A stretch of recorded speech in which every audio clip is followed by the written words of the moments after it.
Merci, Monsieur le Président. L'examen du protocole de préfiguration de ce projet partenarial d'aménagement du territoire de Roubaix survient 1 an et demi après la parution d'un rapport interministériel sur la situation de la ville que vient de mentionner M. Delbar. Ce rapport a confirmé la situation d'extrême pauvreté dans laquelle se trouve la ville de Roubaix et ses habitantes et habitants.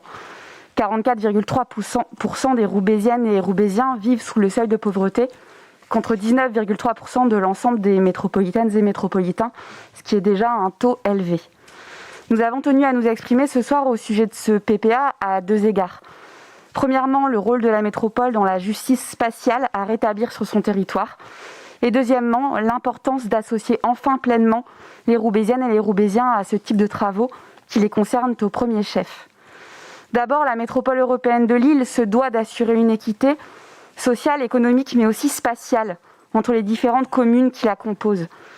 L'échec jusqu'à présent constaté de la zone de l'Union, qui reste largement vide, laisse penser que les moyens nécessaires à sa dynamisation n'ont pas été débloqués. Parallèlement, d'autres projets de compétences métropolitaines alimentent la centralisation des activités économiques dans des villes déjà très bien dotées. La volonté de densifier encore la ZAC de la Haute-Borne est symptomatique de ce phénomène de concentration dans une zone qui n'en a pas besoin. La situation de Roubaix témoigne de la nécessité d'une politique métropolitaine de lutte contre la ségrégation sociale et spatiale qui dépasse le seul cadre des opérations de rénovation urbaine. En ce sens, l'AMEL doit sortir d'une logique de prestation de services au bénéfice des projets des villes qui, parfois, ignorent la cohérence d'un projet d'ensemble favorable au plus grand nombre. Ce PPA ne pourra être fructueux que s'il s'inscrit dans une logique métropolitaine et si l'ensemble des communes se montrent solidaires de la ville de Roubaix et de ses habitantes et habitants. Ensuite, cette délibération survient quelques semaines après l'annonce de l'annulation de la concertation portant sur la rénovation urbaine du quartier du Pile. Pour ce qui est du quartier de l'Épeule, lui aussi concerné par l'ANRU, seules des réunions publiques sur le relogement ont été organisées. Les personnes concernées ont donc été dessaisies de ce projet touchant pourtant directement à leur cadre de vie et elles ont été réduites à leur statut d'habitant, leur qualité de citoyen ayant été occultée.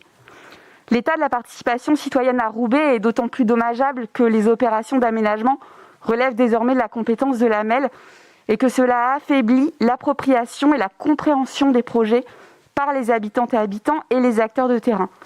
C'est là encore un enjeu métropolitain, celui de rapprocher l'AMEL des territoires, à plus forte raison les territoires où les difficultés s'accumulent. Également de rendre l'action de l'AMEL plus lisible et de renforcer, voire recréer l'articulation entre le technique, le politique et les citoyennes et citoyens. Il est indispensable que l'élaboration de ce PPA ne reproduise pas cette erreur. À ce stade, les modalités d'élaboration du PPA visent à coordonner les différentes parties prenantes institutionnelles, mais n'envisagent aucune association ni des Roubaisiennes et des Roubaisiens. Vouloir régler les problèmes des principaux concernés sans eux, c'est vouer ce projet à l'échec. Ayant bien noté l'assurance du vice-président M. Vercamer que nos propositions seraient les bienvenues, notre groupe votera pour ce protocole de préfiguration en espérant que celles des propositions des Roubaisiennes et des Roubaisiens le seront également. Je vous remercie. Merci Madame Segar.